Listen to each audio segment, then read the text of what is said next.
oceans cover about 70% of our planet and contain an estimated 90% of the major categories of organisms on Earth. Amazingly, we know more about the moon than we do about the ocean floor. That's one reason some scientists try to get up close and personal with some of the most fearsome and fascinating creatures that roam the ocean's depths. This can be a costly endeavor. Systems of equations can be used to describe situations, like costs and budgets. A set of algebraic equations that shares some or all of the same variables is a system of equations. Here's an example.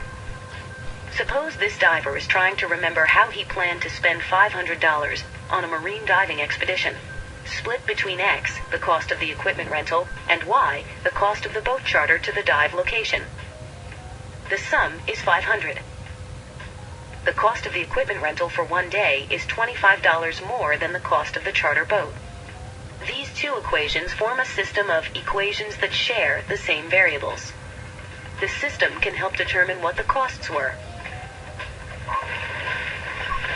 The goal when dealing with systems of equations is to find values for the variables that make all equations in the system true.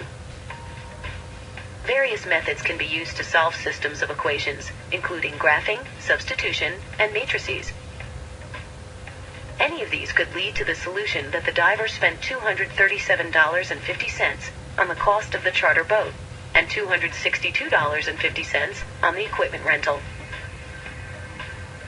Let's dive into solving systems of equations.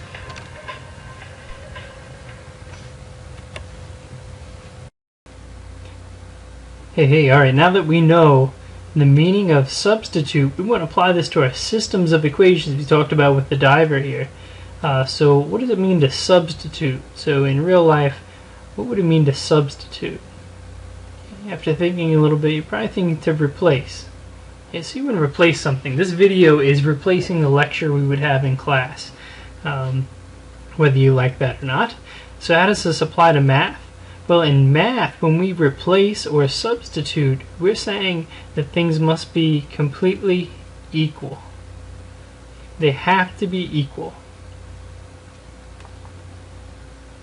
So if we spill that in, now I know that x is equal to 4y. So I can take x in this problem and replace that with what it's equal to. So what it's equal to is 4y. So let's go ahead and actually substitute that in there. That's going to be the key word. You get sick of hearing it. Substitute, substitute, substitute.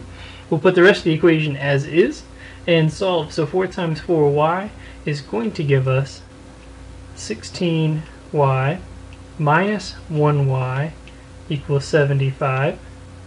So 16 minus 1y is going to give me 15y equals 75. And we'll divide that out by 15. And divide by 15. So y equals 5. Very good. Now keep in mind we need to get both values. So we're going to take that y equals 5. And we're going to plug it in right here. So x equals 4 times 5.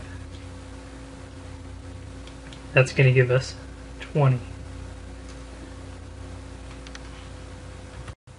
Alright, in our next example, we have almost the same kind of setup. We have y equals 3x, and you see I've highlighted that these two things are equal.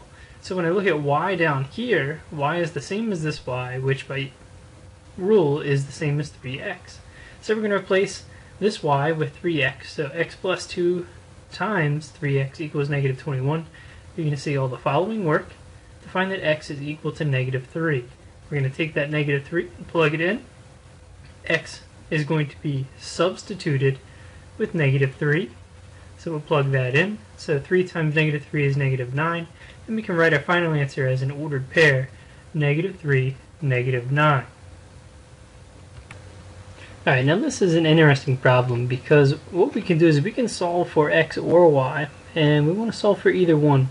But if we realize that if I solve for x, I'm going to get x equals 2y, I'd rather deal with 2 than 1/2. So we're going to solve it that way. So my first step is of course going to be solve one equation for one variable. It doesn't matter which one.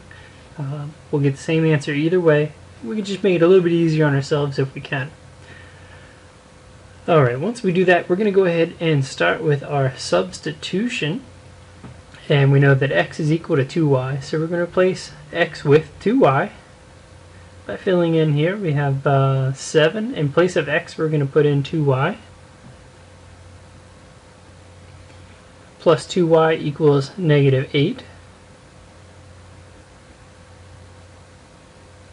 if we take care of a few of those things, we're going to get 16y equals negative 8.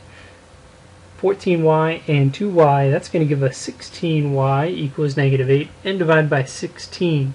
Okay, don't get confused, it is negative 1/2. Negative 8 is negative half of 16.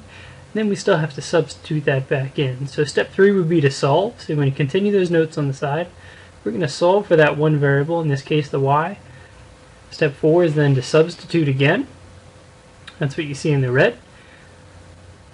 We're going to substitute and fill in y is negative 1/2 to find out that x is negative 2/2 or just negative 1. Then we can write our solution as an